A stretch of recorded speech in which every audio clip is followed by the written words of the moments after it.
कौन कौन खेलेगा पहला मैच, कौन कौन नहीं खेलेगा पहला मैच, सबसे बड़ा यक्ष प्रश्न जिसका आज इस वीडियो में देंगे हम जवाब। नमस्कार दोस्तों, मैं यश तिवारी, आप देख रहे हैं क्रिकेट फटाफट का 1447वां एपिसोड। आज 14 मार्च की तारीख है और रोज की तरह आज भी आईपीएल को लेकर दिन भर की 10 बड़ी रिपोर्ट, बड़ी खबरें आपकी स्क्रीन पर परोसेंगे। एंड तक वीडियो को जरूर देखना क्योंकि कई बड़े प्लेयर्स जो कि सो रहे थे, चोटिल थे चैंपियंस ट्रॉफी में, एकदम से जाग चुके हैं, एकदम से आईपीएल खेलने को रेडी है। तो क्या अपडेट है बताएंगे इस वीडियो में। वीडियो का एंड तक तो दोस्तों आप देखेंगे ही। चैनल को सब्सक्राइब अभी तक नहीं किया है तो भाई आईपीएल की हर रिपोर्ट सबसे पहले देंगे। सब्सक्राइब बटन नीचे हिट कर दो, बेल आइकन दबा दो।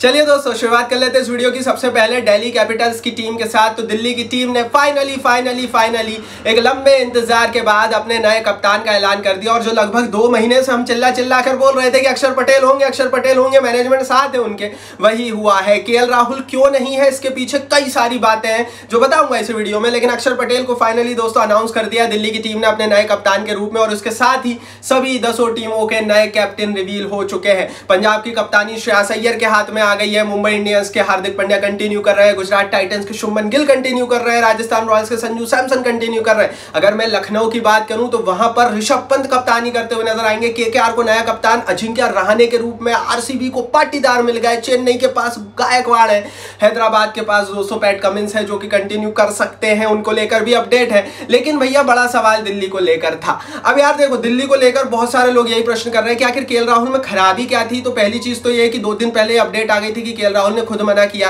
लेकिन इसके पीछे एक लंबी कहानी है। जिस तरह से पिछले साल केएल राहुल की बहस हुई लखनऊ के मालिकों के साथ, वो तो बुरा था ही, लेकिन उसके बाद जो चीजें बुरी लगी है दिल्ली के मालिकों को वो ये कि केएल राहुल ने लॉयल्टी शो नहीं करी और लखनऊ सुपर जायंट्स को छोड़ दिया, इस बार दिल्ली में आ गए। तो जाहिर है अगर इस साल भी ऐसी कुछ स्थिति होती है, दिल्ली के मालिक कुछ बोलते हैं कप्तान केएल राहुल से, तो हो सकता है केएल राहुल अगले साल टीम छोड़ दे। तो उन्हें ऐसा व्यक्ति नहीं चाहिए था जो उनकी ना सुने। ये उनका पॉइंट ऑफ व्यू है, वो टीम चला रहा है। एंड दैट्स व्हाई दोस्तों उन्होंने अक्षर पटेल को चुना जो कि बहुत ज्यादा सुनते हैं दिल्ली के मैनेजमेंट की। ये उनके पीछे का रीजन था। हालांकि केएल राहुल के हवाले से यही रीजन है कि वो करना नहीं चाहते, प्रेशर नहीं लेना चाहते, लेकिन असलियत मैंने आपको बता दी कि पिक्चर क्या हुई दिल्ली में पीठ पीछे, पर्दे के पीछे। आगे बढ़ते हैं, बाकी आप बताओ कि अक्षर पटेल अच्छा विकल्प है या फिर प्लेसेस भी ऑप्शन थे या फिर केएल अच्छे थे, अपनी राय कमेंट बॉक्स में लेना। दूसरी बड़ी रिपोर्ट राहुल द्रविड़ को लेकर आ रही है।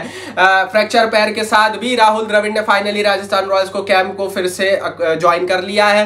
राजस्थान रॉयल्स के सर्वा अब राहुल द्रविड़ है क्योंकि भारतीय टीम की क्योंकि कोचिंग नहीं कर रहे हैं, तो राजस्थान रॉयल्स ने उनके साथ जोड़ा हुआ है और एक लंबा कॉन्ट्रैक्ट दिया हुआ है। लेकिन इंजर्ड हो गए थे, चोटिल हो गए थे। अब इन्हें खेलना तो है नहीं, बाहर से ही अपना ज्ञान और नॉलेज देना है क्योंकि मेंटोर कोच सब कुछ हम सबको पता है, राहुल द्रविड़ ही है अब भाई डायरेक्टली। तो दैट्स व्हाई दोस्तों राहुल द्रविड़ ज्वाइन करेंगे और वो अपना रिकवरी भी करते रहेंगे क्योंकि एज ए प्लेयर उनकी एंट्री नहीं होगी। आगे बढ़ते हैं, तीसरी बड़ी रिपोर्ट की दोस्तों यहाँ से बात करते हैं।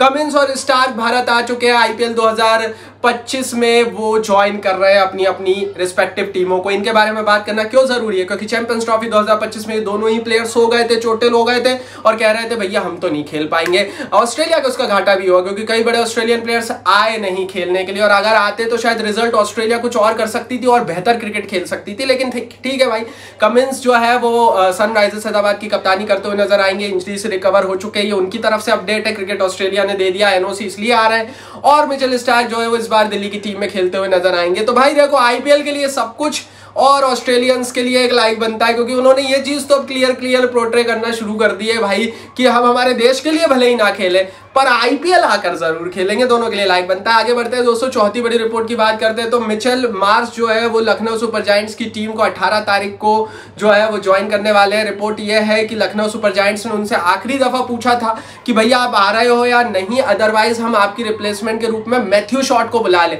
लेकिन फाइनली मिचेल मार्श ने क्लियर कह दिया है कि क्रिकेट ऑस्ट्रेलिया उन्होंने सिर्फ बल्लेबाजी करने की इजाजत दे दी है, तो वो एज ए बैटर पूरा सीजन खेलेंगे, वो गेंदबाजी करते हुए नजर नहीं आएंगे। एक हैंडी ऑलराउंडर का रोल निभाते हैं, लेकिन हम पिछले कुछ सालों से उन्हें बल्लेबाजी में ही ज्यादा जोर आजमाइश करते हुए देख रहे हैं। दैट्स व्हाई दोस्तों मिचेल मार्श का एज ए बल्लेबाज खेलते हुए आना मुझे ऐसा लगता है लखनऊ सुपर जायंट्स को कोई नुकसान नहीं देगा, फायदा ही देगा। तो वो आ रहे हैं। 18 तारीख को मिचेल मार्श की भी एंट्री हो गई। मैंने कहा था भाई सारे सो रहे थे, सारे चोटिल थे, एकदम से सब जाग चुके, आईपीएल आ रहा है तो जाहिर है भाई सब लोग आएंगे क्योंकि पैसे की बरसात यही होती है। बाकी हाँ दोस्तों, और भी बड़े प्लेयर्स है जो नहीं खेलेंगे। बुमराह को लेकर भी बड़ी अपडेट है, वो हम टेलीग्राम पर सबसे पहले दे देंगे।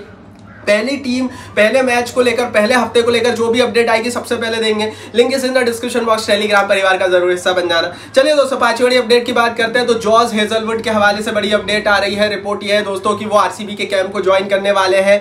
डेट्स अभी तक क्रिकेट ऑस्ट्रेलिया के हवाले से डिसाइडेड नहीं है, लेकिन 1-2 दिन के अंदर में वो आरसीबी के कैंप को ज्वाइन कर रहे हैं। तो हेजलवुड को लेकर बड़ी अपडेट यही है, क्योंकि इनको लेकर तो बहुत सारी बातें थी कि शायद वो पहला हफ्ता या पहले महीने आएंगे ही नहीं, लेकिन वो आ रहे हैं, वो आ गए। तो कुल मिलाकर हेजलवुड 2025 का आईपीएल खेलते हुए नजर आएंगे। आपसे माफी चाहता हूं अगर थोड़ी सी आवाजें दोस्तों बाहर से आ रही होगी, क्योंकि हैप्पी होली भाई, होली चल रही है और तहलका मच रहा है सड़कों पर। जाहिर है होली का त्यौहार हम सभी लोग इसी तरह से मनाते हैं, तो होली के लिए हैप्पी होली आप सभी को लाइक बनता है। और हाँ, हेजलवुड के हवाले से उनकी होली मनने वाली है, क्योंकि उनके ऊपर पैसों की बरसात होने वाली है। वो पूरा सीजन खेल रहे हैं और वो भी जाग चुके। अभी तो अपडेट यही है, बाकी आगे अपडेट चैनल को सब्सक्राइब करके रखिए, टेलीग्राम पर ज्वाइन करके रखिए।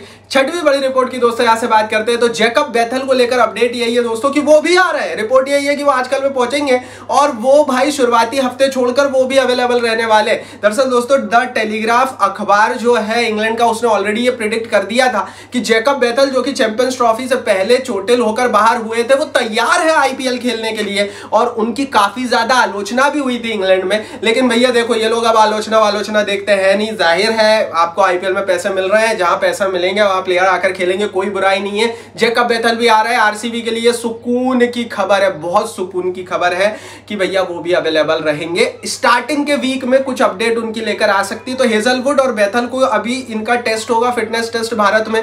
रिपोर्ट यही है कि इनका फिटनेस टेस्ट जो है वो पॉजिटिव ही आने वाला है और उसके बाद उनकी आगे अपडेट होगी। आगे बढ़ते हैं दोस्तों, सातवीं बड़ी रिपोर्ट की बात करते हैं। तो ये खबर एनरिच नॉटजी के हवाले से निकल कर आ रही है। नॉटजी ने तो भैया केकेआर के कैंप को ज्वाइन कर लिया। रिपोर्ट यह है दोस्तों कि वो शुरुआती फ्यू गेम्स के बाद एक्सपेक्टेड फिट हो भी सकते हैं। रिपोर्ट तो कुछ ये भी बोल रही है कि वो पहला मैच भी खेल सकते हैं। उनकी फिटनेस अभी इतनी बुरी नहीं है और वो पहला मैच खेल सकते हैं। और भाई एनरिच नोकिया की जो भी बोल दो इनका नाम, इनकी एंट्री आईपीएल में होने वाली है। केकेआर की टीम थोड़ी सी टेंशन में थी, क्योंकि मिचेल स्टार्क की एक ऑन एंड ऑन रिप्लेसमेंट के रूप में एनरिच नोकिया को बुलाया गया था। देखो यार, मिचेल स्टार्क तो चले गए दिल्ली, लेकिन क्या उनको रिप्लेस कर सकते हैं नोकिया T20 क्रिकेट में? बिल्कुल कर सकते हैं, उनके पास वो स्किल सेट था। लेकिन क्योंकि वो चोटिल हो गए थे तो केकेआर और टेंशन में था। हालांकि केकेआर के पास एक विकल्प और है, स्पेंसर जॉनसन, जो कि बहुत चले हैं बीबीएल में। तो नोकिया अगर नहीं खेलेंगे तो उनकी जगह स्पेंसर जॉनसन खेलेंगे। लेकिन पहले मैच को लेकर, चाहे वो बेथल को लेकर अपडेट हो, चाहे हेजलवुड हो, चाहे नोकिया हो, ये अवेलेबल रहेंगे। इनकी खेलने की मतलब हो सकता है कुछ शुरुआती मैचों में कुछ प्लेयर ना खेलने की क्या स्थिति है वो हम टेलीग्राम पर आपको फाइनली अपडेट दे देंगे, मैच से एक दिन पहले भी बता देंगे। आठवीं बड़ी रिपोर्ट की अब बात करते हैं। रिपोर्ट आ रही है उमरान मलिक के हवाले से। उमरान मलिक का रिहैब चल रहा था नेशनल क्रिकेट एकेडमी में बेंगलोर में। मयंक यादव और उमरान मलिक एक साथ ही रिहैब कर रहे थे। रिपोर्ट यह है कि मयंक यादव तो फिट नहीं होंगे शुरुआती गेम में, लेकिन उमरान मलिक जो है वो केकेआर के लिए खेल सकते हैं। रिपोर्ट यही है कि वो सिर्फ नेशनल क्रिकेट एकेडमी से क्लियरेंस का वेट कर रहे हैं। इंजर्ड हुए थे उमरान मलिक और उसके बाद से ही एनसीए में गए हुए थे। 2025 का आईपीएल उमरान मलिक के लिए क्या इनके टेबल को टर्न करेगा? क्योंकि जब 2022-23 के दौर में उमरान मलिक आए थे, बड़ी उम्मीद जग गई थी भाई। जिस रफ्तार से वो गेंदबाजी कर रहे थे, हम सबको लगता था कि यार हमें वो नेक्स्ट तेज गेंदबाज भारत के लिए मिल गया जो भविष्य में चाहेगा। लेकिन उसके बाद 2 साल 1.5 साल जिस तरह का इनका सूखा गया है, भारतीय टीम से भी आउट हुए और फिर तो पिछले साल तो स्थिति और खराब हुई उमरान की। लेकिन क्या इस बार वापसी होगी? देखा जाएगा। पहले फिटनेस सर्टिफिकेट इनको मिल जाए, केकेआर में इस बार खेलेंगे। आगे बढ़ते हैं, 9वीं बड़ी रिपोर्ट की बात करते हैं। तो कल फाइनल है भैया ब्रुबॉर्न स्टेडियम मुंबई में। कल डीसी और एमआई के बीच रात 8 बजे से वुमेन्स प्रीमियर लीग का फाइनल खेला जाएगा। आपको बता दूं दोस्तों कि दिल्ली की टीम पहले ही पहुंच गई थी, मुंबई अब क्वालिफाई कर गई कल, और उसके बाद अब फाइनल का अवेट है। अब आप बता दो कमेंट बॉक्स में कि भैया दिल्ली या मुंबई कौन जीतेगा WPL का फाइनल? अपनी राय कमेंट बॉक्स में लिखो और ईमानदारी से भाई सच सच बताना आपने कितने मैच देखे हैं WPL के। अपनी राय कमेंट बॉक्स में लिख दो, क्योंकि WPL की व्यूवरशिप को लेकर BCCI बड़ा टेंशन में। रिपोर्ट यह है कि BCCI की व्यूवरशिप के जो आंकड़े थे, एक्सपेक्टेशन थी, उससे आधी भी व्यूवरशिप नहीं आई इस बार WPL की, और किसी ने कोई इंटरेस्ट नहीं दिखाया WPL खेलने के लिए। दूसरा बड़ा कारण चैंपियंस ट्रॉफी भी था, लेकिन भैया WPL IPL का ही एक तरह का रूप था, लेकिन लोगों ने नहीं देखा। रीजन आप बताना। 10वीं बड़ी रिपोर्ट की यहां से बात करते हैं। ये रिपोर्ट दोस्तों निकल कर आ रही है पंजाब किंग्स की टीम के हवाले से। श्रेयस अय्यर ने अभी तक पंजाब किंग्स की टीम की प्रैक्टिस कैंप को ज्वाइन नहीं किया है। हम देख रहे हैं कि विराट कोहली और अय्यर को छोड़कर लगभग सारे बड़े प्लेयर्स होली होने के बावजूद भी धीरे धीरे अपनी टीमों को ज्वाइन करने लगे। लेकिन दूसरी तरफ अगर मैं अय्यर की बात करूं तो अय्यर अभी तक ज्वाइन नहीं किए हैं। धर्मशाला में इनका कैंप लगा हुआ है और यूजी चहल अभी बड़े प्लेयर हैं जो कि यहां पर ज्वाइन हुए हैं। देखते हो सकता है आज श्रेयस अय्यर ज्वाइन कर जाए, कहीं कुछ और ना पकड़ा हो पंजाब में, इसका डर और सता रहा है। हाँ, हो सकता है वो आज ज्वाइन कर सकते हैं। ये थी भाई दिन भर की 10 बड़ी रिपोर्ट। टेलीग्राम पर ज्वाइन कर लो, हर अपडेट सबसे पहले देंगे। इस वीडियो को लाइक और शेयर करो और सब्सक्राइब नहीं किया तो सब्सक्राइब बटन नीचे हिट करो, बेल आइकन दबाओ।